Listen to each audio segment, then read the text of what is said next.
Apa kabar Bapak Ibu dimanapun Anda berada, yang di online maupun di offline. Senang sekali bisa bertemu Anda pada siang hari ini. Yang di online, halo. Luar biasa ya, saya lihat ada 1.000 orang di tempat ini ya. Baik, perkenalkan Bapak Ibu, nama saya adalah Dr. Olive ya. Pada siang hari ini saya nggak bawa-bawa jarum suntik, enggak ya. Tapi hari ini kita mau cerita-cerita aja. Mau cerita nggak? Mau, kita mau sharing-sharing ya, supaya kita sama-sama sehat ya. Kalau ada dokter, pasti sharingnya biar sehat ya, jangan sampai kita sakit ya. Oke, Bapak Ibu, hari ini kita mau cerita-cerita tentang diabetes. Ya, diabetes ini ngomong-ngomong masalah yang menjamur di Indonesia dari dulu gitu ya. Kita mau lihat nih, saya punya slide. Boleh ditampilkan? Oke. Ya.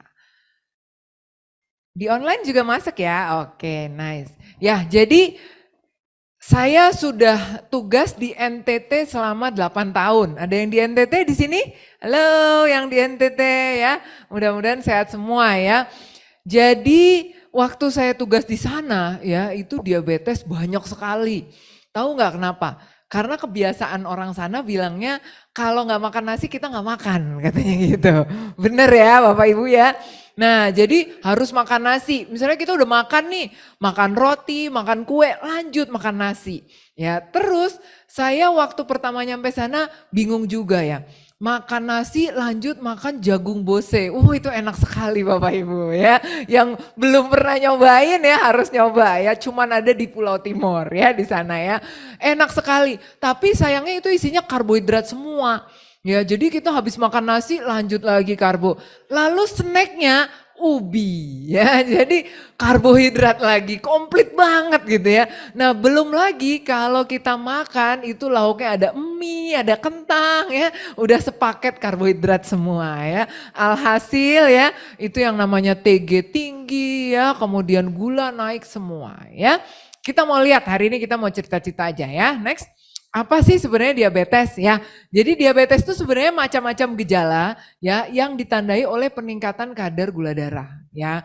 Jadi akar masalahnya karena gula darahnya tinggi ya. Next. Nah, jadi ini dari kata Yunani yang artinya ya ada di sini ya rupanya. Biar kelihatan nanti saya tutupin ya. Yang artinya itu pancuran madu gitu ya. Jadi kalau orang zaman dulu itu nggak tahu kenapa sih kok kencingnya disemutin gitu ya.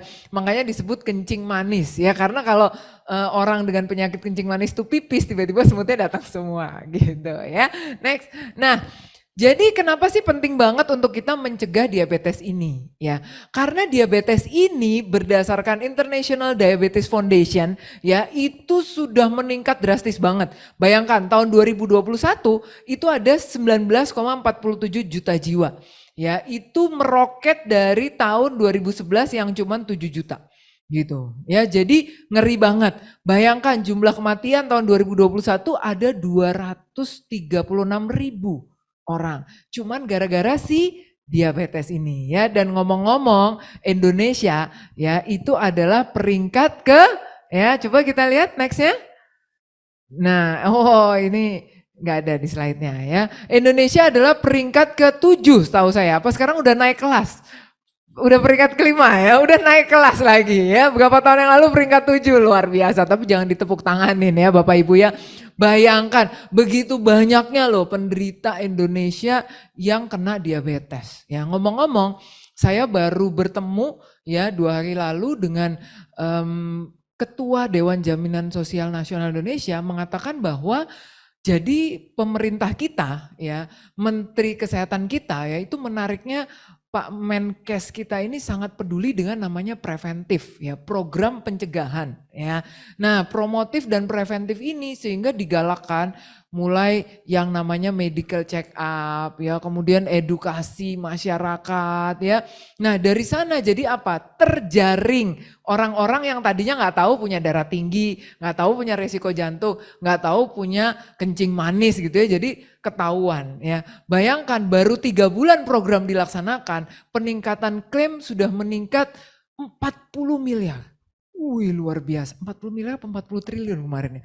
Wih luar biasa ya, dalam 1 bulan peningkatan segitu. Artinya apa? Kita tahu bahwa bangsa Indonesia sedang sakit Bapak Ibu.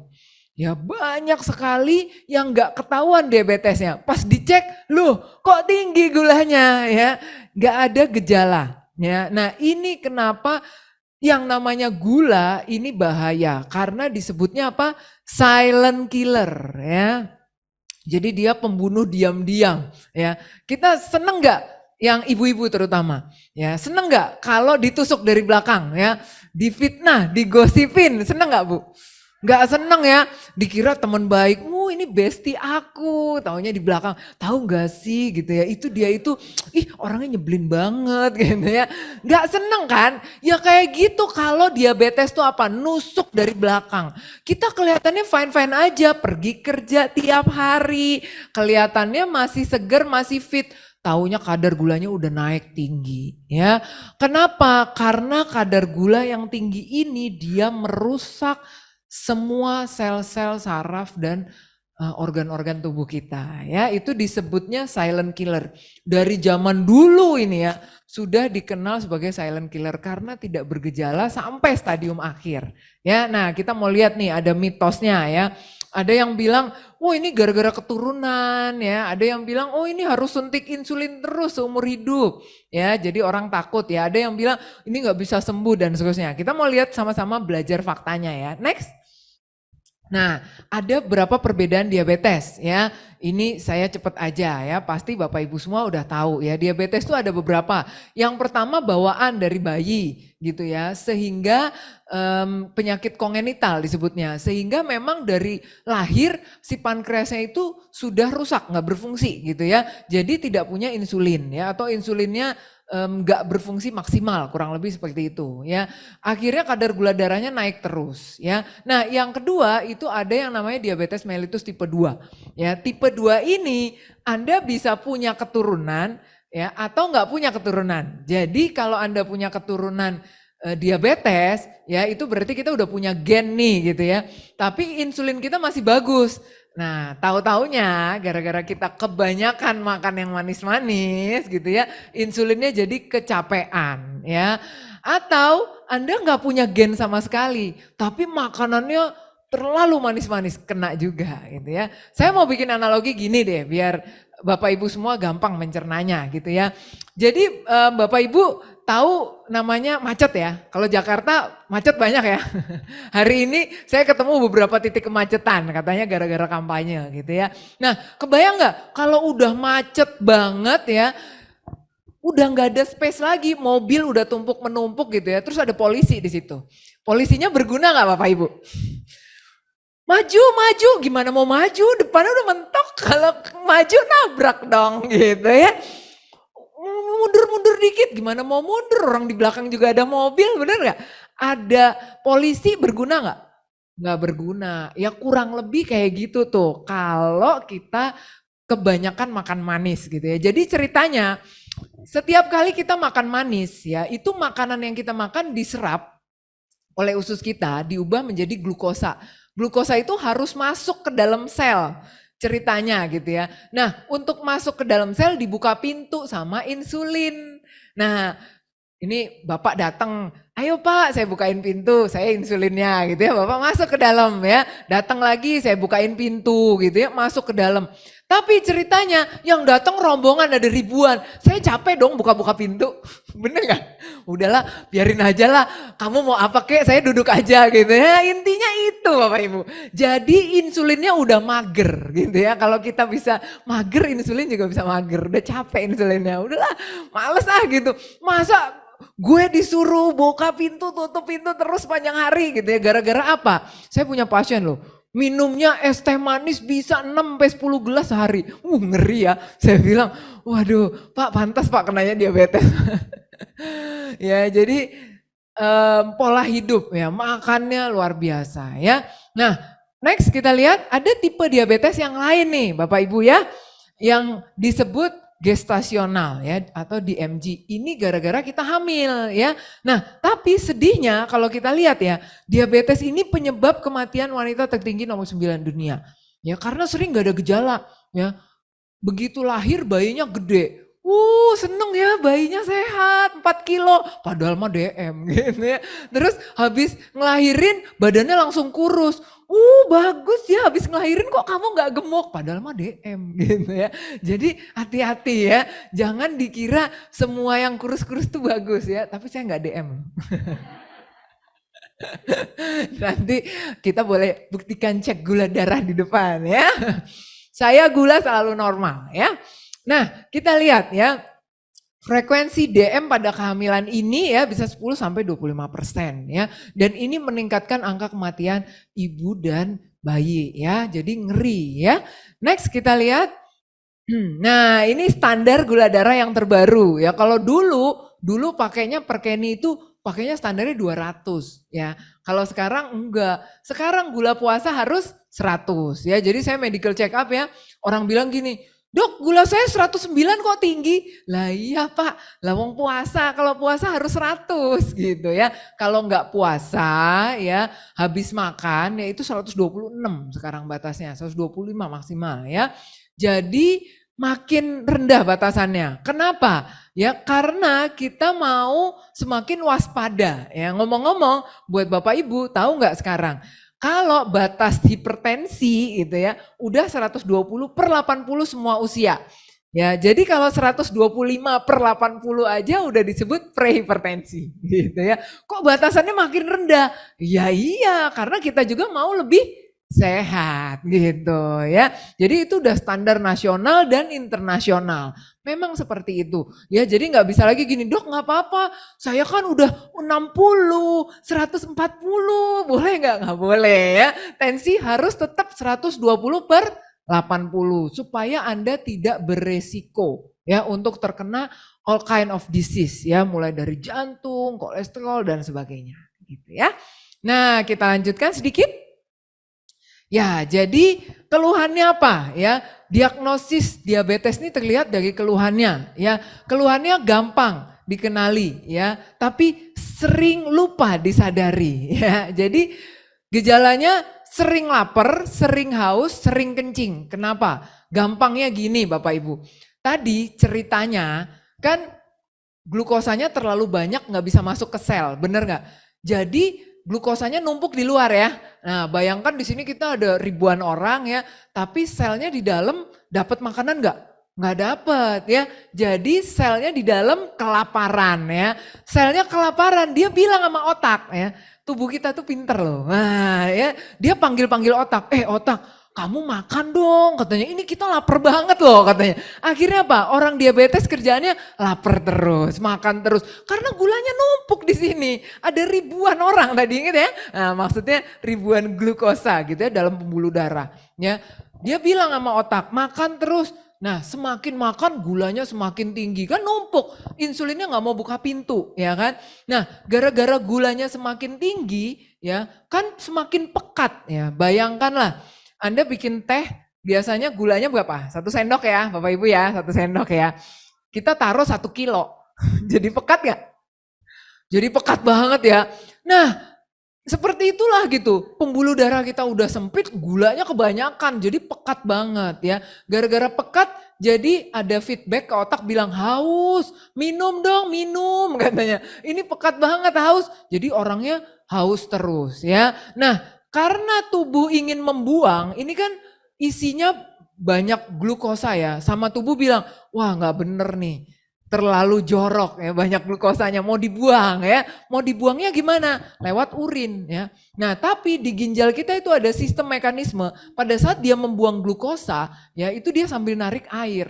Ya, nah, akhirnya si cairan tadi kebuang banyak, orangnya jadi sering pipis ya. Nah, biasanya kita bisa ngenalin nih kalau malam-malam tanya, "Pak, kalau malam tidur berapa kali bangun buat pipis?" Nah, itu either gejala jantung, gejala ginjal, itu diabetes gitu ya. Karena normalnya itu kita tidur malam gak bangun-bangun untuk pipis gitu ya. Nah, jadi pada saat banyak minum pasti banyak pipis juga dan tubuh ingin membuang sisa-sisa glukosa tadi.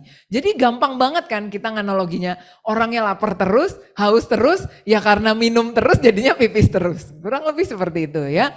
Mudah, tapi sering nggak disadarin ya. Jadi kita lihat ya di situ ya, kadar gula darah 125 kadar gula darah setelah makan ya dan seterusnya. Intinya nih Bapak Ibu, pada saat kadar gula darah kita tinggi ya, itu merusak sel-sel tubuh kita. Sama aja kayak tadi saya analogikan ya, ada gelas kita taruh gula 1 kilo, terus kita celupin besi. Lebih cepat karatan yang mana? Yang dicelupin ke air atau dicelupin ke dalam air dengan gula sekilo?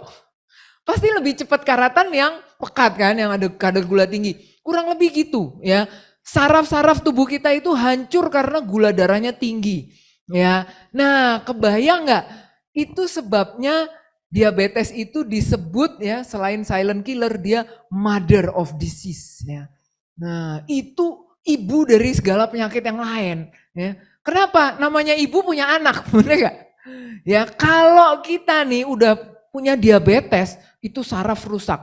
Ya kalau kita nggak punya saraf, ya saya tempel tangan saya di kompor aja nggak kerasa, nggak apa-apa kok gitu. Tapi ini tangan udah kebakar, udah gosong, gitu ya. Tangannya dipotong nggak apa-apa, nggak kerasa. Nah, ini yang nggak kerasa ini ngeri. Kenapa? Karena kita jadi nggak berobat ke dokter, bener nggak Bapak Ibu? Ya, justru kalau ada penyakit yang bergejala berat, contohnya apa? Bisul Bapak Ibu, ya nggak? Gampang banget. Saya punya pasien banyak ya kalau bisulan tuh baru kecil aja udah datang ke dokter. Kenapa? Ngilu banget ya, sakit ya, sakit gigi ya, datang ke dokter ya. Bisul cuma di jempol aja seuprit gitu ya. Dok sakit ngilu, digerakin nyut-nyutan, datang. Tapi Anda tahu nggak? Ya, yang namanya diabetes itu ngerusak saraf, sarafnya mati. Ya.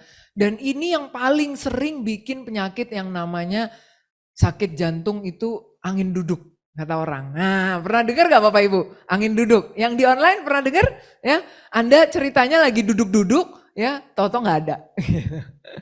Ya, itu gara-gara apa? Sarafnya mati semua, ya, pasiennya kena serangan jantung, gitu. Ya, jadi saya punya pengalaman ya. Waktu itu saya masih tugas di Bandung ya, sebelum saya ke NTT, saya tugas di Bandung sebuah rumah sakit ya. Jam 3 pagi datang bapak-bapak. Ya, bapak-bapaknya ini habis makan bakso ya. Bayangkan makan bakso jam 12 malam Bapak Ibu. Habis gitu dia bilang sininya nggak enak katanya gitu ya, perutnya nggak enak. Terus saya pikir oh ya sakit lambung, saya periksa-periksa. Gimana Pak? Ya sakit dikit lah dok, nggak enak katanya. Oh ya udah, saya kasih obat. Kok nggak baik-baik ya? Saya udah ke kamar, saya balik lagi, feeling saya nggak enak. Saya bilang gini, Pak rekam jantung ya Pak ya? Oh iya boleh dok. Begitu rekam jantung, gantian saya yang keringet dingin Bapak Ibu. Gara-gara apa? Hasil jantungnya semuanya iskemi ya, sumbatan bulu darah semua jantungnya. Semua nggak pakai ini. Saya langsung bilang gini sama perawat saya, kamu salah itu leadnya pasti kebuka, copot. Saya bilang gitu. Cek ulang tetap. Wah saya bilang Pak nggak bisa, saya rujuk Bapak sekarang ya. Saya bilang gitu.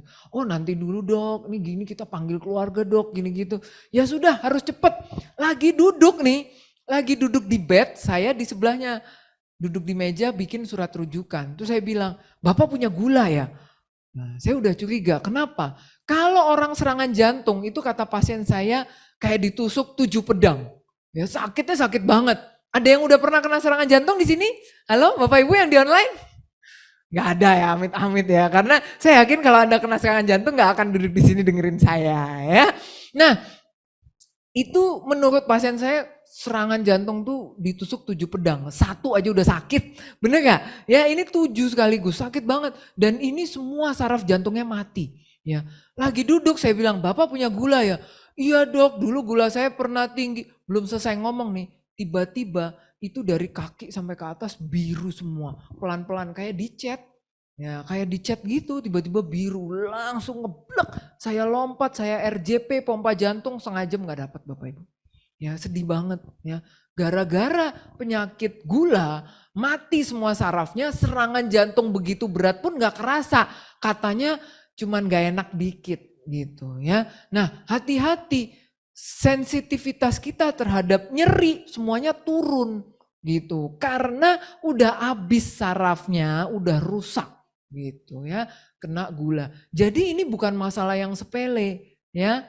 Nah bahkan saya punya pasien ya, itu lututnya sudah kropos habis. Jadi kita kalau sakit gula ya itu kan manis ya. Jadi kuman lebih senang ya. Jadi kita mudah sekali terinfeksi. Itu salah satu cirinya ya. Pasien-pasien dengan penyakit gula ya, mudah kena pneumonia ya, mudah kena infeksi bakteri, kuman, selulitis dan sebagainya. Saya punya pasien itu kaki udah bengkak, hancur lututnya, dimakan kuman ya, itu sampai berongga-rongga, nah, ya, sudah osteomielitis. Saya bilang, Bu yang begini harus dirawat, nggak bisa lagi ngotot. Nggak mau dok, saya nggak mau dirawat dok. Lah gula aja udah 500, saya bilang gimana? Ya jadi akhirnya dirawat-rawat ya, akhirnya membaik. Tapi kadar gula harus terkontrol dulu. Bayangkan udah lutut hancur begitu, saya tanya, sakit gak Bu? Saya gosok gitu ya, saya bersihkan. Enggak dok, gak rasa. Astaga, saya bilang, segitu jahatnya loh, sampai gak rasa apa-apa loh. Coba bayangkan, Anda sedikit luka aja, perih gak? Perih gak Bapak Ibu? Perih lah, ini udah sampai lututnya bolong-bolong dimakan kuman, gak kerasa. Blas. Nah itu loh tandanya sudah hancur sistem sarafnya ya. Nah next kita lihat ya. Nah sekarang apa faktor resikonya ya?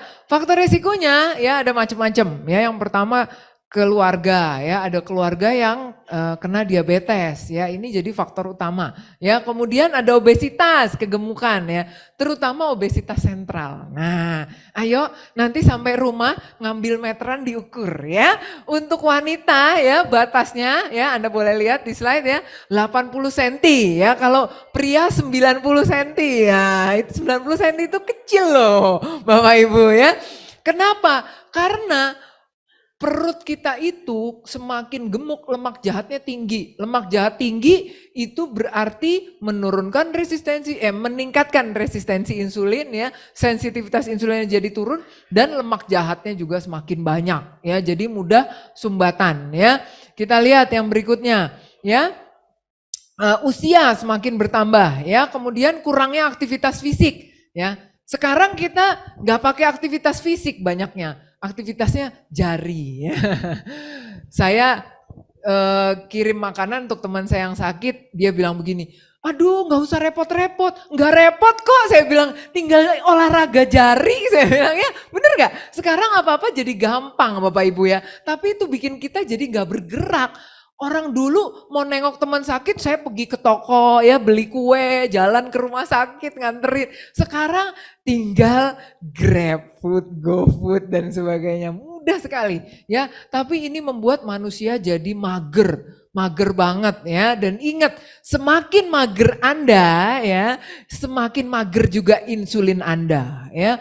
Karena sensitivitas insulin dipengaruhi oleh aktivitas kita sehari-hari ya. Jadi kalau kita nggak bergerak, nggak aktivitas fisik, nggak olahraga, dia juga ikutan duduk aja gitu ya.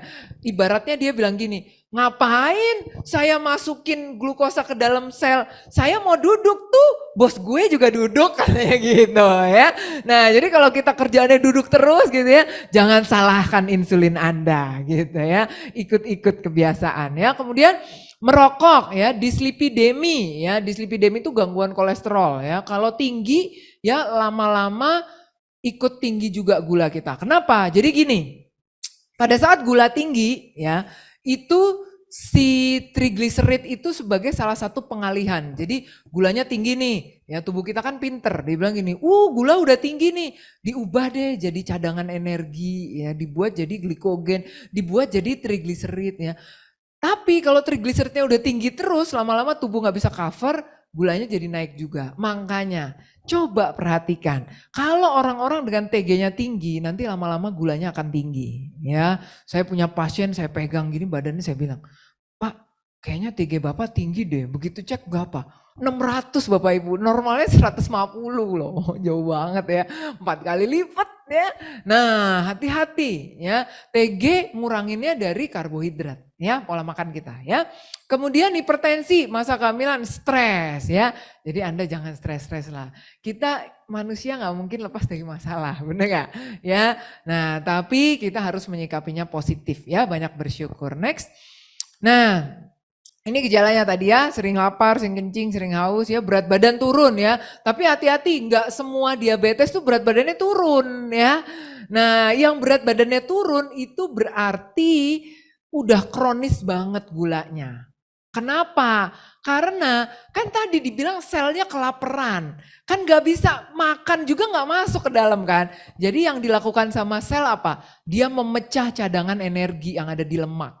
Dia pecah, dia bilang, saya butuh makan, dipecah, dipecah, dipecah, terus lama-lama orangnya jadi kurus ya. Jadi kurus tuh udah end state gitu ya, udah tahap akhir lah gitu ya.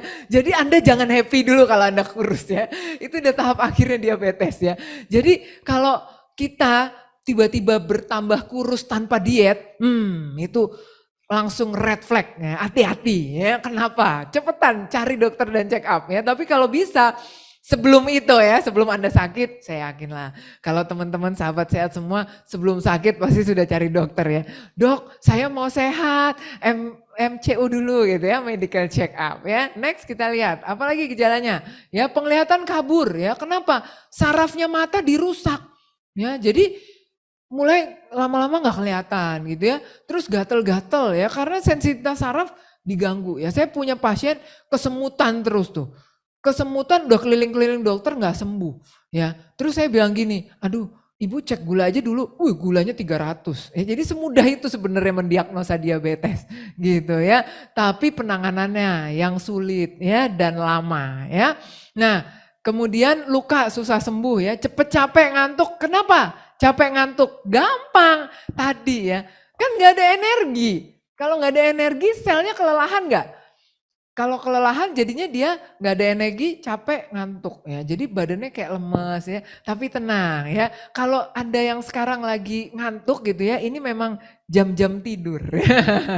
Bukan karena gula Anda tinggi saya yakin ya. Tapi kita karena lihat memang ini jam injury time ya. Nah, halo yang online masih pada sadar? Atau udah pada tidur nih ya, jangan ya, wah pada angkat tangan semua luar biasa ya. Kita mau semangat karena kita mau sehat ya, kita tunjukin. Kemarin saya dengar ada kesaksian ya, habis HbA1c-nya turun ya, langsung nggak gampang tidur gitu ya. Jadi begitu duduk dimanapun gitu ya, kadang kita kalau di tempat ibadah dengar khotbah lama langsung blek gitu ya. Nah ini gara-gara kadar HbA1c sudah terkontrol jadinya semangat terus ya. Bisa seperti itu ya. Saya punya pasien bisa sambil nulis sambil tidur. Saya dok lagi kerja gini tahu-tahu hilang gitu ya, tahu-tahu nggak sadar gitu ya, ketiduran ya. Karena tadi kadar gula darahnya nggak terkontrol jadi lemes ngantuk ya.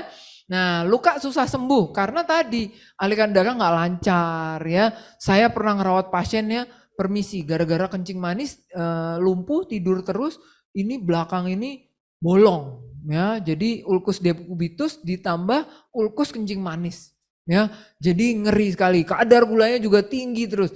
Gampang, kuncinya satu kalau mau ngobatin ulkus diabetes. Kuncinya satu, turunin dulu gulanya, selesai semua masalah ya. Jadi kita harus jaga kadar gulanya dulu. Percuma mau dikasih obat apa juga buat lukanya gitu ya, karena kadar gula darahnya nggak terkontrol ya. Next. Nah, melahirkan bayi besar ya, tadi saya udah cerita ya, impoten ya, ini sering malu mengakui gitu. Terus kesemutan ya, tadi saya udah cerita. Next. Nah, jadi komplikasinya apa ya? Komplikasinya ada makrovaskuler, pembuluh darah besar, dan mikrovaskuler ya. Kalau pembuluh darah yang besar itu bisa kena jantung, stroke, pembuluh darah. Awalnya dari mana? Dari diabetes ya. Ingat mother of the disease ya. Jadi emaknya tuh penyakit-penyakit gitu ya. Begitu diabetes pembuluh darahnya jelek, rusak. Ya karena banyak gula tadi, rusak. Kalau rusak gampang banget ya. Mulai dari plak-plak kolesterol nempel, akhirnya jadi sumbatan, jadi stroke. Sumbatan di jantung jadi serangan jantung dan seterusnya. Ya, jadi ini akarnya dari gula darah yang tinggi ya. Nah, kalau kenanya di mikro itu yang kecil ya. Itu nanti kenanya nefropati di ginjal ya, gangguan ginjal, kena di mata jadi buta ya. Saya punya pasien ya datang berobat, dok ini kesemutan, gulanya tinggi dikasih obat. Datang kontrol 2-3 bulan bagus ya gulanya, lupa. Setahun kemudian datang buta Bapak Ibu. Wah Dok ini saya nggak lihat banget, mesti tuntun-tuntun sama anaknya. Wah bapak harus minum obat pak. Iya dok suka males, suka lupa. Ya udah dikasih obat. Ikutin 3 bulan dikasih obat, lupa lagi ya. Iya dok jualan, jadi nggak inget buat ketemu dokter ya. Tahun depannya lagi datang apa? Lumpuh. Nah, itu dia Bapak Ibu yang saya bilang apa? Mother of the disease ya. Jadi beranak dia penyakitnya ya. Pertama gula aja, jadi buta, stroke jantung dan sebagainya ya. Nah, next kita lihat gejalanya ya. Tadi kita lanjut ya. Koma karena ketoasidosis ya. Jadi gula darahnya terlalu tinggi, ada pemecahan keton ya, bisa sampai koma ya. Next. Nah, kerusakan ginjal, bisa cuci darah ya, kemudian infeksi dan impotensi ya. Next. Oke ya, ini sama tadi ya, gigi goyang ya, ini gigi goyang juga ya. Beberapa minggu lalu ya, ada pasien konsul, dok gigi saya kok goyang semua ya, cek gula tinggi beneran ya. Nah hati-hati ya. Next. Oke, sekarang yang penting pencegahannya gimana ya? Kita udah cerita diagnosisnya, penyebabnya, akibatnya dan seterusnya. Kita mau cegah dong sama-sama. Gimana caranya? Yang pertama, kurangin semua yang judulnya gula. Ya, karbohidrat semua ya dikurangin. Yang kedua, kontrol berat badan ya. Kemudian cek tuh kolesterol ya. Jadi hindari penyakit-penyakit yang lain ya, tekanan darah tinggi, kolesterol dan sebagainya. Stop merokok dan yang jangan lupa adalah olahraga. Ya, kalau kita olahraga, kadar insulin kita semakin bagus ya, sensitivitasnya semakin tinggi ya. Hindari stres, cek berkala dan jangan lupa nutrisi pelengkap ya. Next kita mau lihat apa sih nutrisinya. Nah ini yang pertama ya, nutrisi pelengkap untuk kencing manis ya. Yang pertama kolostrum ya. Kolostrum ini bisa membantu penderita DM ya untuk mengontrol nafsu makan ya, memfasilitasi pergerakan glukosa ke otot tadi ya. Jadi glukosanya biar nggak numpuk di pembuluh darah ya, disimpan di otot ya. Dan penurunan lemak tubuh yang signifikan ya. Jadi dia bisa membantu mengontrol kadar gula darah, TG ya, kemudian kolesterol dan keton ya. Nah, kolostrum ini dia meningkatkan IGF-1 ya. Dia jadi bisa meningkatkan stimulasi glikogen ya, pembentukan glikogen, cadangan glukosa ya. Kemudian juga menurunkan penggunaan dosis insulin pada diabetes tipe 2 ya. Next kita lihat. Nah, ini yang nggak kalah pentingnya, kromium Bapak Ibu ya. Ternyata studi-studi menunjukkan bahwa kekurangan kromium itu menjadi salah satu penyebab insulin kita jadi nggak sensitif ya, atau peningkatan resistensi ya. Kromium ini kita butuh dalam diet kita sehari-hari ya. Dia bisa menurunkan stres inflamasi yang ada di tubuh kita ya. Bahkan dia bisa menurunkan tingkat depresi. Nah, itu bukan kata saya loh. Itu kata studi jurnalnya ya. Nih, ya ini mohon maaf ya kurang kelihatan ya. Chromium supplementation, negotiation with diabetes mellitus, hyperlipidemia and depression ya. Jadi ternyata studi menunjukkan chromium itu bisa kalau kekurangan itu bisa memicu sindrom metabolik ya, gangguan toleransi glukosa, high trigliserid ya, penurunan kadar HDL ya, dan bahkan menyebabkan obesitas ya. Bahkan ini bisa dipakai oleh beberapa atlet untuk bodybuilding ya. Chromium ini bagus untuk pembentukan otot gitu ya. Karena dia tadi ya menurunkan sindrom metabolik ya. Nah, next kita lihat. Nah, ini studi-studinya ya. Jadi bukan kata saya ya, ini kata studi ya. Ini studi menunjukkan ya, ini banyak sekali ya. Mulai dari yang pertama ya itu studi dari Abraham Brooks and siapa gitu ya. Nah, ini sudah disaripati, di sini udah diambil ya. Penelitian-penelitiannya ya bahwa kromium itu menurunkan kadar TG, HDL-nya jadi meningkat ya. Kemudian yang berikutnya juga TG turun ya, kolesterol HDL kolesterol meningkat ya, TG turun dan seterusnya ya. Ini semua penelitian membuktikan bahwa kromium sangat efektif untuk mencegah sindrom metabolik ya. Nah, yang paling menarik ya, McLever and colleague tahun 2015 melaporkan dia penelitian pada 50 juta orang ya yang mengkonsumsi kromium ya. Ternyata kadar diabetes mellitus tipe 2-nya itu berkurang drastis ya. Baik pada mereka yang mengkonsumsi kromium saja atau dalam multivitamin gitu ya. Jadi dia menunjukkan bahwa chromium dalam sediaan macam-macam ya, chromium ada chromium picolinat dan seterusnya ya, itu sangat efektif untuk mencegah diabetes pada orang-orang yang punya prediabetes apalagi yang sudah diabetes mellitus ya. Penelitian ini diperkuat tahun 2011 oleh Sharma and Friends ya. Dia menyebutkan bahwa pasien-pasien yang disuplementasi chromium ya, di sini terjadi penurunan signifikan dari HbA1c-nya tuh ya. Nah, penurunan signifikan baik HbA1c tapi juga trigliseridnya ikut turun. Tadi ya, kenapa? Karena trigliserid itu korelasi banget sama kadar gula. Ya, kalau gulanya berlebih diubah jadi TG, TG-nya diubah jadi lama-lama nanti gulanya ketinggian jadi kadar gulanya naik. Ya, jadi chromium sangat efektif untuk menurunkan kadar gula maupun trigliserid. Ya, next. Nah, ini dari penelitian ya. Yang berikutnya lactoferrin ya. Lactoferrin ini adalah glikoprotein terikat Fe ya. Dia sangat efektif untuk antioksidan ya. Dia punya efek imunomodulator ya dan efek anti diabetik dari lactoferrin ya karena dia bisa menurunkan HbA1c dan berbagai sitokin inflamasi ya. Jadi tubuh kita itu kalau kadar gulanya ketinggian itu inflamasinya tinggi banget ya, gila-gilaan ya. Mungkin Bapak Ibu pernah dengar ya, kalau anak-anak autis gitu ya, itu nggak disarankan banyak karbohidrat. Kenapa? Karena inflamasi di otak tinggi. Ya, jadi karbohidrat dalam kadar yang tinggi itu inflamasi dalam tubuh kita juga naik. Ya, nah apalagi pada penderita diabetes karena sudah terjadi banyak kerusakan ya dalam tubuh kita ya. Nah, ini akan ditekan oleh lactoferrin ini dengan menurunkan IL-1, IL-6, IL-18, TNF-alfa. Ya, ini ditekan semua ya. Bahkan dia juga dapat menstimulasi kapasitas antioksidan ya yang bagus untuk memaksimalkan metabolisme dan menurunkan kadar gula darah ya. Next kita lihat ya, ini kata jurnal ya, bukan kata saya loh ya. Nah, kita lihat vitamin B, vitamin C juga jangan lupa penting banget untuk penderita diabetes ya. Kenapa? Karena vitamin B ya itu sangat penting untuk mengurangi komplikasi diabetes dari resiko penyakit jantung dan kerusakan buluh darah.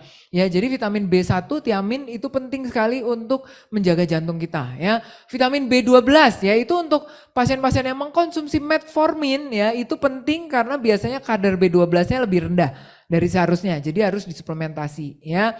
Nah, selain itu B12 juga dapat memperbaiki saraf yang udah rusak tadi ya. Nah, vitamin C ya itu bagus untuk meningkatkan metabolisme tubuh kita. Ya, jadi kalau Anda mau diet gitu ya, lebih bagus dengan vitamin C daripada tanpa vitamin C. Karena vitamin C akan memaksimalkan metabolisme tubuh kita gitu ya. Oke. Ya, baik. Mungkin itu saja yang saya sampaikan. Next. Ya, masih ada vitamin E dan magnesium ya. Jangan lupa ya, magnesium ini sangat bagus selain untuk tekanan darah, juga untuk penderita diabetes karena dia bisa meningkatkan sensitivitas insulin ya. Dan vitamin E tentunya karena antioksidan yang tinggi ya vitamin E ini ya. Sehingga baik untuk jantung, baik juga untuk fungsi penglihatan, untuk kulit dan untuk gangguan saraf tubuh kita ya. Baik, itu saja yang saya sampaikan pada siang hari ini. Terima kasih banyak atas waktu yang diberikan, semoga bermanfaat untuk kita semua. Sampai jumpa.